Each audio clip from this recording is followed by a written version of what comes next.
Jalen Norris here of Train to Go Productions. Congratulations on the new job, first and foremost. 6 quick questions because I was number 6.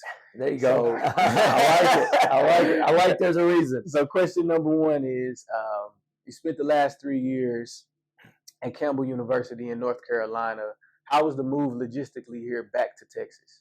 Yeah, if you talk about moving, you're talking to the wrong Harris. You need to talk to Jennifer Harris about that because she's the one that makes everything go in our family. Yeah. In this coaching deal, man, it's kind of a crazy deal. You get a phone call, you get a job, and then you're gone.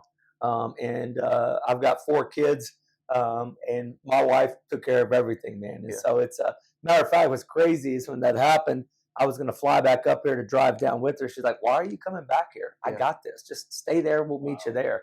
And so you're talking to the wrong Harris when we talk about logistics. I'm not even going to act like I took credit for that, man. Okay, well, she's going to see the video. There you go. That's right. From what I've noticed, you're a man of connections and loyalty. Based off of the 4 to 5 hires that I see you and some of your previous coaching staff have that connection together, why are those guys doing the hiring process? Yeah, that's a great question. And if you asked me a year ago if this would have been the staff that I put together, to be honest with you, probably not in those spots. In coaching, you always want to surround yourself with good people, and this is my second time the opportunity to be a head football coach. And so you want to surround yourself with people that make you better as a coach, right? And I think that's what these guys do. They're not all like me, and that's okay, and that's a good thing in that spot. And so I think the piece is finding the people that are like-minded, but not me. Right in that spot. We don't need any more Braxton Harrises. We got plenty of those, just me in that spot. But those guys are here for the right reasons. They have the same desires. And then here's the other piece that I think is really big. This is an opportunity. This is an opportunity for me. This is an opportunity for our staff. And they all see it as that. And they're fired up to come to HCU in those spots. And so all that carries over because if you have coaches that are excited to be able to be someplace, guess what? You're going to be able to recruit kids that are excited about being in that place. And all that excitement continues to build in those spots. Camp is over. Overall, how would you say the team's health is collectively? Man, really good. That was something that we were really conscientious of going through camp is we had about 3.5 weeks of camp, which is a really, really long camp compared to some. And so the health of our team was obviously paramount in that spot. We have a great strength and conditioning coordinator, Trevor Kanya, that does a great job. Great ATC athletic trainer, Kelly Lowe, that does a great job. And so I work in concert with those 3, and we communicate constantly about just data and numbers on our guys and health of our guys. And so you got to know when to put your foot down and when to take your foot off the gas. But healthy-wise, I think our guys are as good a shape as you can going into week 1. So we're excited. As a former Division I defensive back myself, being here at Houston Baptist when it was Houston Baptist, preparation and film was very important for me.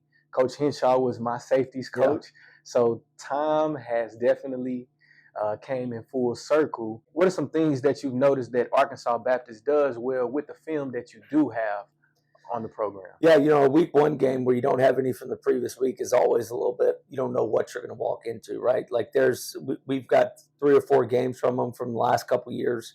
The thing that I think that they do is that they have some really good players on the offense side of the ball. I think their quarterback's a guy that we've got to be able to focus on stopping in that spot. And then they've got a receiver that is really talented kid out there. That's a big, tall, lanky kid that can be really explosive with the football. And then they've got a running back that's a scat back that he can go in those spots, and he returns kicks and returns punts. And so the biggest thing that I think on the defense side of the ball, we've got to eliminate those explosive plays and keep those things contained in those spots. On their side, as far as the defense side of the ball, they've got a defense line that's really active. They play fast. They play hard. They got a corner that's a shutdown corner that they're going to put on certain guys. And so it's interesting to see where they're going to match him. Are they going to match him up to keep him on the boundary?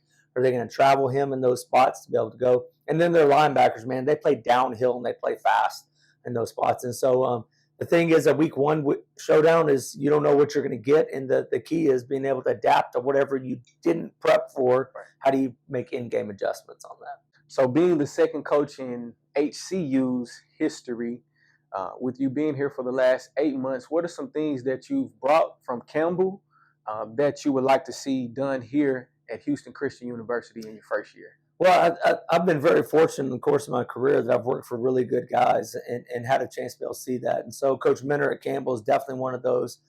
Coach Pete Fredenberg, who was my head coach at Mary Hardin Baylor, definitely one of those. He's in the Texas Sports Hall of Fame. And then Danny Padron, who I worked for at TOU. And I texted all three of those guys this week, as a matter of fact, and just thanked them for the opportunity that they gave me in that spot. And so the things that you want to see is you want to see a football team that plays fast and physical. And then we want to be able to go do that for 4 quarters in those spots. I've just been very blessed, and God's blessed me to be around some really good people that I get to learn from. And I hope when they watch us play, I hope they see a little bit of their program in ours. What does success look like for you in your first year as the Houston Christian University's coach?